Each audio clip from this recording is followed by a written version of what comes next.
My name's Dean Habeeb. I'm originally from Kent, Ohio. So, if you know Kent State University, Golden Flashes, that's where I'm from. I'm the youngest of eight. So, I'm the youngest of eight children. My mom and dad had eight kids. I have six sisters, one brother. So, basically, I was coming up and it was as if it was just me as an only child. But, I think, grew up, big family. So, I've always had that kind of that need to be around people and have that connection. Grew up playing sports my whole life. Like started playing soccer when I was 4 years old. Played that my entire life. Played all the sports, basketball. I actually ended up going to school to play soccer in college. Finished up my college degree at Bowling Green State University. And now I've been in Houston now for about 4 years working for Vaddo. So it's been a kind of cool journey, I'd say. And it's funny. I think I have this thing being the youngest. I was definitely the favorite. And so I had this, way of kind of getting what I wanted, being the youngest, but also I had this like responsibility. I was always this kid that I did really well in school. I was, did really well in sports. So there was this expectation of like, hey, performing at a high level in what you do. And so I think that kind of sparked my ambition and my like kind of eagerness to kind of get into a business like this where it's kind of, hey, it's all on you, your performance matters. And so I think that's kind of what started it.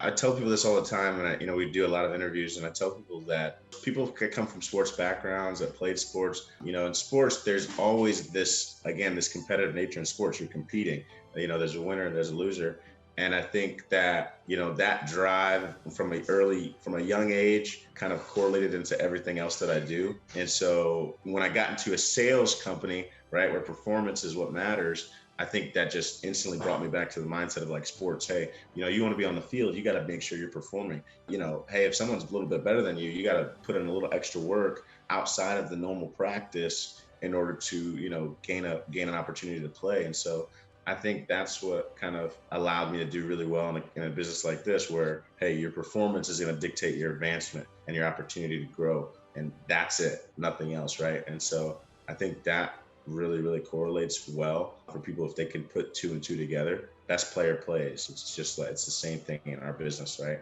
The highest performer is the one who gets to advance and grow the fastest. I remember my first day actually in the field. We were selling door to door, and I'm meeting with customers. I'm talking to them, and it's raining pretty good outside. And I'm with Ryan, who's the branch manager here at Vaddo, and we're going out and I'm like, man, it's raining. Okay, he's just gonna turn it in. We're gonna go call it a day. But he's like, no, we'll get an umbrella. We get a customer that gives us a poncho. We go out, we do 5 sales that day. And so my first day, the expectation was, hey, you figure out a way to make it happen, right? You find a way to win. That was kind of my first impression on the business and Vaddo and how we as a company operate. And then from then on, I picked up the sales really quickly. I was really aggressive in terms of, my work ethic and my attitude. I just understood, hey, I got to control my controllables. And then within my second month, I was like the #1 rep across the country. So pretty crazy. I dove right in head first. And so when I first started, I was loving it. I love to make money and I love to have fun. That was it, right? And so then, sure enough, I think like 3 months into working here at Vaddo, Hurricane Harvey happened. And Hurricane Harvey happened, and it floods Houston. So people aren't really worried about anything else besides getting their house and their families safe into a safe place. And so we moved the company temporarily to Austin, Texas, and we leave with about 8 to 10 reps. We go to Austin, Texas, and we move there temporarily for about 4 months. And we're there from September to December in Austin selling, trying to do the business, and then we come back. And when we come back to the business, it's myself.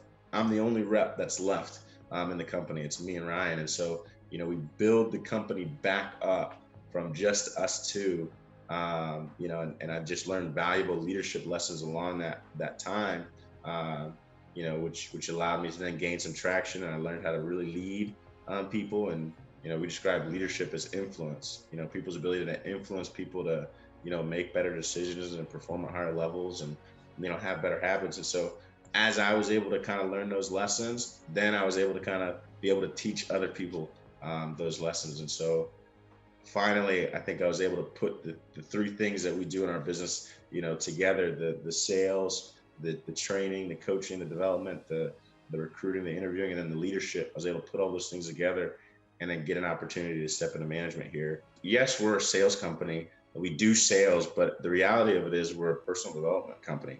We build our people, and then our people help us build the business. And so that's what's really unique about our company and our structure, is that as someone grows within the company, they then get to help other people grow along the way. And so that aspect helps them in terms of leadership and ultimately, if they desire, entrepreneurship.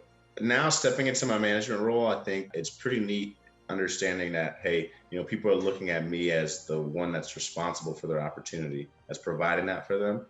It's cool to have that responsibility, but it's also it's heavy because, like, hey, people are looking at you as the example, as the person that's going to help them get better and improve.